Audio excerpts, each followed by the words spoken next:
परम पवित्र केसरिया ध्वज, प्राण प्रिय तिरंगा ध्वज, व्यासपीठ पे उपस्थित श्रीयुत मनोहर जी, श्रीमती श्रीलक्ष्मी जी, श्रीयुत के.एस. ईश्वरप्पा जी और के.ई. कंतेश जी, सबको प्रणाम और शिवमोगा वासियों को भी सादर प्रणाम।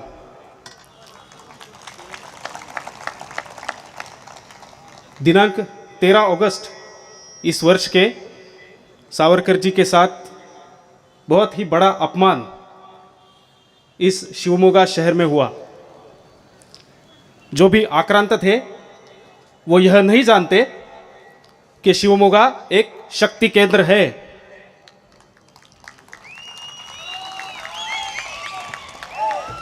जो ज्योति इस नगरी ने जलाई है वो प्रज्वलित होते होते पूरे कर्नाटक में फैल चुकी है और उस ज्योति का नाम अन्य दूसरा कोई नहीं बल्कि सावरकर विचारधारा है।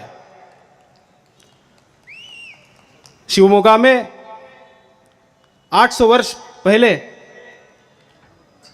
गणपति की स्थापना हुई थी, जिसे हम सिद्धि विनायक गणपति कहते हैं, सिद्धि विनायक। और सन 1944 में और एक विनायक जी शिवमोगा में पधारे थे और उन्होंने हिंदू महासभा गणपति की यहाँ पे स्थापना की थी।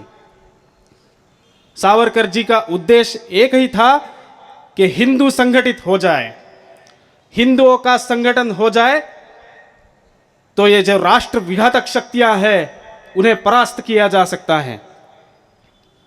और आज भी हम देख रहे हैं कि किसी ना किसी फॉर्मेट में वो राष्ट्र विघातक शक्ति, वो अलगतावादी शक्ति हमारे बीच में है। अगर उन शक्तियों के साथ हमें लड़ना है तो सावरकर जी के हिंदुत्व का मंत्र हमें फिर से जागृत करना पड़ेगा। सावरकर जी का हिंदुत्व क्या है?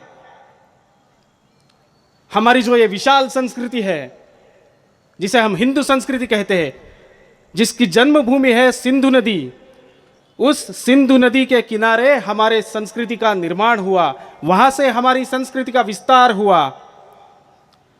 जिन ऋषि मुनियों ने वो संस्कृति बसाई, वो स्थापन की, वो सभी ऋषि मुनि हमारे पूर्वज हैं।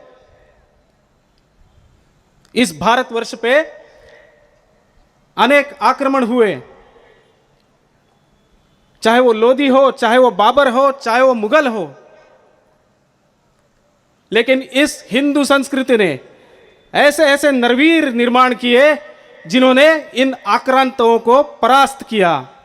चाहे वो राणा प्रताप हो, चाहे वो गुरु गोविंद सिंह हो, असम की भूमि में अपराजित रहने वाले योद्धा लाचित बड़फुकन हो, और महाराष्ट्र के सुपुत्र, भारत देश के सुपुत्र छत्रपति शिवाजी महाराज क्यों ना हो, इन सभीयों ने इस भारतवर्ष के लिए, इस हिंदू राष्ट्र के लिए अपना बलिदान दे दिया है। हमारे सभी पूर्वज एक है, राष्ट्रनिष्ठ है, राष्ट्रभक्त है और हम उनके वंशज हैं। बस यही भाव है हिंदुओं को एकत्रित करने का। सावरकर की विचारधारा कहती है कि जाति अंत करना चाहिए। इसीलिए सावरकर आज हमें आचरण में लाने हैं तो जाति अंत की लड़ाई हमें फिर से लड़नी होगी। जो ज्योति आपने जगाई है वो सारे कर्नाटक में फैल चुके हैं और सारे भारतवर्ष में भी फैलेगी। सावरकर की विचारधारा को पराजित करने वाला आज तक कोई शत्रु निर्माण नहीं हुआ। सावरकर जी का एक गीत है जिसमें 2 पंक्तियां बहुत ही अच्छी है। अनादिमी अनंतमी अवध्यमी भला, मारिल रिपु जगतिया सा कवण जन्मला।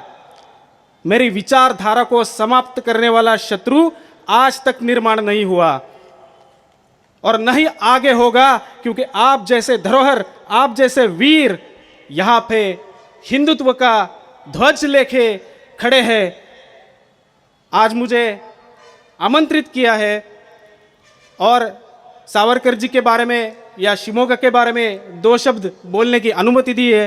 इसीलिए मैं आप सभी का आभारी हूँ और आप सभी हिंदुत्व का जो अग्नि आज प्रज्वलित किया है वो अग्नि आप ऐसे ही बनाए रखें और उसको आगे चलाते रखें, इतनी आशा व्यक्त करता हूँ और मेरे 2 शब्द समाप्त करता हूँ। धन्यवाद।